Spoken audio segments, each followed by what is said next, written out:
The town of whispers. Imagine a place where even the birds dared not sing, where every step was muffled, and laughter was nothing but a distant memory. This was Stillwater, a town so quiet that even the wind seemed to tiptoe through the trees. But far away, in a small, bustling village full of music, laughter, and color, lived a girl named Rose. She had no idea she was connected to this silent town or to the secret that kept it frozen in time. She didn't know that her arrival would awaken something long dormant and give her a power no one in that silent town ever imagined. What was waiting for her in the silence? And could Rose be the one to break the spell that had trapped Stillwater for so long? In a small town nestled between green hills, there lived a man named Mr. Thompson, who was obsessed with silence. He was the town's mayor, known for his strict rules and desire for peace and quiet. The town was beautiful, with tidy streets, well-kept gardens, and friendly neighbors, but over time, it became eerily quiet. Mr. Thompson couldn't stand noise, whether it was the hum of traffic, the chatter of children, or the sound of music from the nearby cafe. He believed that silence was the key to a perfect life. One day, Mr. Thompson passed a new law: no loud noises allowed in public spaces. The children were banned from playing in the parks, and the town's once bustling streets grew silent. Even the cafe musicians, who had performed every weekend, were forced to pack up their instruments. The townspeople, not wanting to get into trouble, followed his rules, but deep down, they missed the sounds that had made the town lively and warm. One resident, Mrs. Thompson, Mr. Thompson's wife, was heartbroken by this change. She had once been a joyful woman who loved to sing and dance. She missed the days when their daughter, Rose, was young, and the house was filled with laughter and music. But Rose, just a baby at the time, had cried too much for Mr. Thompson's liking.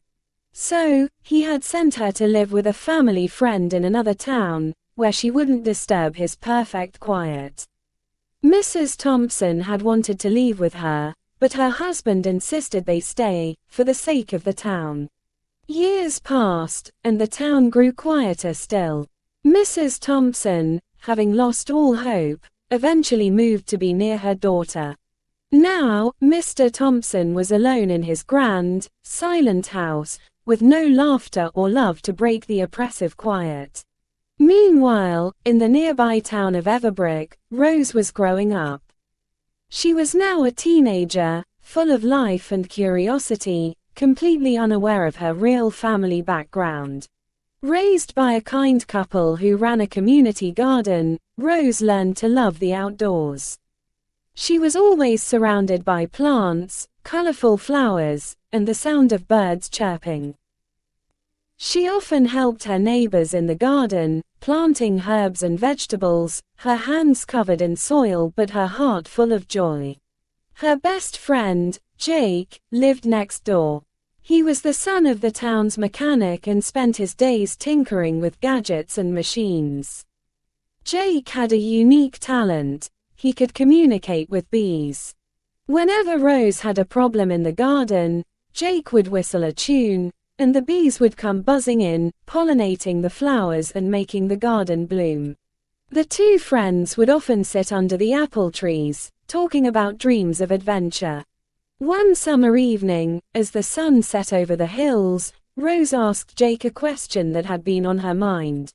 Why do we always read stories where it's the guy who goes off on adventures to rescue someone? Why can't I be the one to go on an adventure? Jake chuckled. Maybe because the girls in the stories were just smarter, they didn't need rescuing. Rose grinned. Well, I'm not waiting around for anyone to rescue me. I'm going to find my own adventure. The next day, with only a small backpack, Rose set off on a journey. She wasn't sure where she was going, but she felt a pull in her heart leading her somewhere new. She wandered through small villages and towns, always stopping to help people along the way. One day, as she traveled further from home, she noticed something odd. The sound of life around her was fading. The birds no longer chirped, the rustling of leaves grew faint, and the usual hum of daily life was slowly disappearing.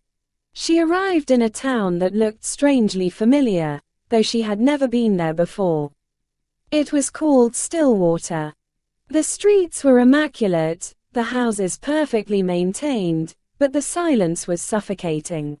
No one spoke above a whisper, and even the cafe she passed was empty. She tried to greet some of the locals, but they only offered her silent nods, as if afraid to speak. Curious and a little worried, Rose wandered further until she came across an old man sitting by the edge of the park, alone.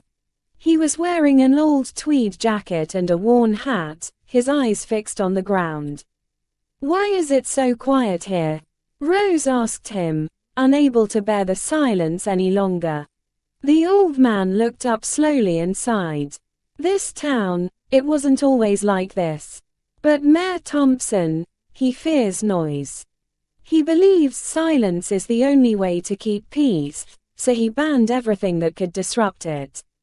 Music, laughter, even the sound of children playing, all gone. "That's awful," Rose exclaimed, her voice breaking the stillness. "How can people live like this?" The old man nodded sadly. "The town has forgotten what it's like to feel alive. They follow his rules because they don't remember anything else." Just then, Rose remembered something Jake had taught her, the special whistle that called the bees to help in the garden. Could it work here, too? Taking a deep breath, she began to whistle softly. "Friends of the flowers, come to me, buzzing, whirring, stillness stirring, sunshine unfurling, come to me." As she whistled, the air began to hum. First, a soft buzzing, then louder, as bees from miles around gathered in the park. They hovered around Rose, their wings catching the fading sunlight. Slowly, the flowers in the park began to bloom again, vibrant and full of life. The people of the town watched in awe as the bees circled the town, breaking the spell of silence. Rose's whistle echoed through the streets, and with it came the sounds of life. The birds started singing again, the leaves rustled in the wind, and a few brave children giggled as they ran through the park. Word spread quickly through the town. Rose marched toward the town hall, where Mayor Thompson sat alone in his office. She burst in, startling the mayor. "Who are you, and what is that noise?" he demanded, his voice trembling. "I'm Rose," she said firmly. "And I'm here to end this silence. You can't keep people from living their lives." At that moment, Mrs. Thompson appeared, having just returned to Stillwater. She looked at Rose and gasped. You're my daughter," she whispered. The mayor froze, recognizing the truth in his wife's words. The silence that had once been his shield now seemed like a prison. Rose smiled, realizing that she had found her adventure, not in some far-off place, but right here, by restoring life to a town that had lost its way. Mayor Thompson, humbled and shaken, lifted the noise ban that very day. From then on, the town of Stillwater came alive once more. The cafe reopened, music filled the air, and the people spoke freely again. As for Rose, she returned to Everbrick with her mother and Jake by her side, where they continued to tend to the garden and live happily, surrounded by the sounds of laughter, love, and buzzing bees. Thank you for listening to this story. If you enjoyed it, don't forget to like, share, and subscribe to our channel for more stories like this. See you in the next video.